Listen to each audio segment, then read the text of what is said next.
क्या कोई पुरानी, बहुत पुरानी भविष्यवाणी आने वाले कुछ ही सालों में हमारी दुनिया को पूरी तरह से बदल सकती है?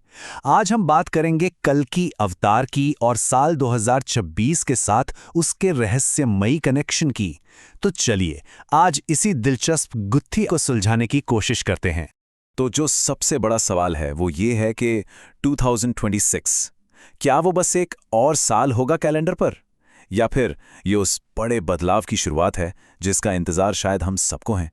क्योंकि कुछ पुराने ग्रंथ और आज के समय की व्याख्याएं इशारा तो कुछ इसी तरफ कर रही हैं।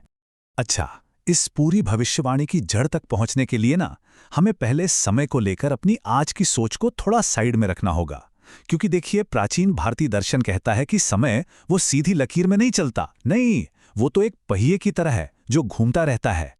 और ये जो समय का पहिया है, ये 4 बड़े हिस्सों या कहें तो युगों से गुजरता है। सतयुग, त्रेता युग, द्वापर युग और फिर सबसे आखिर में आता है कलयुग, वो अंधकार का युग जिसमें हम आज जी रहे हैं। ये अच्छे और बुरे का, बनने और बिगड़ने का एक न खत्म होने वाला कॉस्मिक साइकिल है, समझिए। अब यहाँ कहानी में एक ट्विस्ट है। ग्रंथों में तो लिखा है कि कलयुग 4,32,000 साल लंबा है। अरे, इस हिसाब से तो अंत बहुत बहुत दूर होना चाहिए। लेकिन एक सवाल है, क्या हो अगर ये समय का पहिया हमारी सोच से कहीं ज्यादा तेज घूम रहा हो? और बस यहीं पर यह पूरी थ्योरी बहुत इंटरेस्टिंग हो जाती है। कुछ लोगों का मानना है कि हम सबके जो कर्म हैं, हमारा लालच, हमारा अहंकार, प्रकृति को जो हम नुकसान पहुंचा रहे हैं, इस सारे बोझ ने मिलकर इस समय के चक्र को जैसे फास्ट फॉरवर्ड कर दिया है। और सच कहूं तो इसके सबूत देखने के लिए कहीं दूर जाने की जरूरत नहीं है। जरा अपने चारों तरफ देखिए। करप्शन, ये बीमारियां, दुनिया भर में लड़ाइयां, क्लाइमेट चेंज, एक ऐसी दुनिया बन गई है जहां सच क्या है और झूठ क्या, इसका फर्क ही मिट गया है। और तो और, अब आर्टिफिशियल इंटेलिजेंस हमारी सोच पर हावी हो रही है। ये सब इसी बात का तो इशारा है कि अधर्म यानी कि बुराई अपने पीक पर है। लेकिन कहते हैं ना कि रात जितनी गहरी होती है, सुबह उतनी ही करीब होती है। और हमारे प्राचीन ग्रंथ भी यही कहते हैं कि जब जब अंधकार अपनी हदें पार करता है, तब एक रोशनी का जन्म होता है। और बस यहीं से एंट्री होती है कल्कि की भविष्यवाणी की। देखिए, भगवद गीता में भगवान कृष्ण ने जो कहा है, वो इस बात का पूरा सार है। यदा यदा ही धर्मस्य ग्लानिर्भवति भारता अभ्युत्थानम अधर्मस्य तदात्मानम सिजाम्यहम्। मतलब, जब जब धर्म का नाश होता है और अधर्म सिर उठाता है, तब तब मैं खुद धर्म की स्थापना के लिए अवतार लेता हूं। और कल्कि पुराण में तो और भी डिटेल्स हैं। ये बताया गया है कि कल्कि भगवान विष्णु के 10वें और आखिरी अवतार होंगे। यहां तक कि ये भी लिखा है कि उनका जन्म शंभला नाम के एक गांव में होगा। उनके पिता का नाम होगा विष्णु यश और माता का नाम सुमति। अब ये शंभला गांव कहाँ है? सदियों से लोग इसे ढूंढ रहे हैं, हिमालय की चोटियों से लेकर तिब्बत के पठारों तक। लेकिन क्या शंभला वाकई कोई फिजिकल जगह है? मतलब, क्या उसे गूगल मैप्स पर सर्च किया जा सकता है? या फिर सोचिए, शंभला कोई जगह ही नहीं है। क्या पता वो चेतना का एक लेवल हो, एक हायर डायमेंशन, या हो सकता है कि ऐसी सीक्रेट कम्युनिटी जो आज भी पुराने ज्ञान को बचाए हुए है, इस डिजिटल दुनिया के इस सारे शोर शराबे से बहुत दूर। और अब आते हैं मुद्दे की बात पर। साल 2026। ज्योतिषी कह रहे हैं कि अप्रैल 2026 में आसमान में ग्रहों की एक ऐसी पोजीशन बन रही है जैसी हजारों सालों में नहीं बनी। जुपिटर, सैटर्न, मार्स सब एक खास अलाइनमेंट में। और बहुत से लोग इसे धरती पर किसी बहुत बड़ी शक्ति के आने का सिग्नल मान रहे हैं।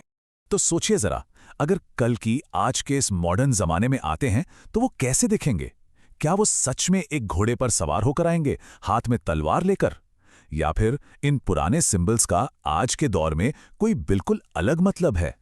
देखिए, भविष्यवाणी कहती है कि कल्कि कली नाम के राक्षस का नाश करेंगे। अब आज के जमाने में ये कली कोई सींग वाला दानव नहीं है, नहीं, ये कली है वो करप्ट ग्लोबल सिस्टम, लालच, झूठ और पावर का वो जाल जिसमें हम सब, पूरी इंसानियत फंसी हुई है। अच्छा, और उनका सफेद घोड़ा देवदत्त, वो क्या है? शायद वो कोई जानवर है ही नहीं। हो सकता है वो कोई सुपर एडवांस्ड कॉस्मिक टेक्नोलॉजी हो, या फिर चेतना की वो ताकत जो लाइट की स्पीड से भी तेज है, जो कहीं भी कभी भी पहुंच सकती है। और उनकी तलवार नंदक, वो भी लोहे की नहीं बनी है, वो तलवार है सच और ज्ञान की रोशनी। एक ऐसा हथियार जो इंसानों को नहीं बल्कि झूठ को, अज्ञानता के अंधेरे को काटता है। तो सवाल ये है कि ये जो ग्रेट चेंज है ये होगा कैसे? भविष्यवाणियों में एक महायुद्ध का जिक्र है, पर कैसा युद्ध? क्या इसमें एटम बम चलेंगे, मिसाइलें चलेंगी? नहीं, ये लड़ाई मैदानों में नहीं होगी, ये हथियारों से नहीं बल्कि हमारी चेतना के लेवल पर लड़ी जाएगी। इसका टारगेट कोई देश या आर्मी नहीं होगी, बल्कि वो अदृश्य सिस्टम होगा जिसने हम सबको एक तरह की मानसिक गुलामी में जकड़ रखा है। अब ये होगा कैसे? जरा कल्पना कीजिए, एक दिन अचानक पूरी दुनिया का बैंकिंग सिस्टम, मिलिट्री टेक्नोलॉजी सब क्रैश हो जाए। जितने भी भ्रष्ट नेता हैं उनकी सारी पावर रातों रात चली जाए, और फिर प्रकृति खुद बाढ़ और ज्वालामुखियों से इस धरती की सफाई करने लगे। ये एक फिजिकल सफाई से ज्यादा एक साइकोलॉजिकल और स्पिरिचुअल सफाई होगी। क्योंकि हम सब जानते हैं, कुछ नया बनाने के लिए पुराने को टूटना ही पड़ता है। तो इस महाविनाश के बाद जो बचेगा वही एक नए, एक बेहतर युग की नींव बनेगा, जिसे कहते हैं सतयुग या द गोल्डन एज। और इस नए युग में क्या होगा? सोचिए, जाति, धर्म, देश, ये सारी बनावटी दीवारें गिर जाएंगी।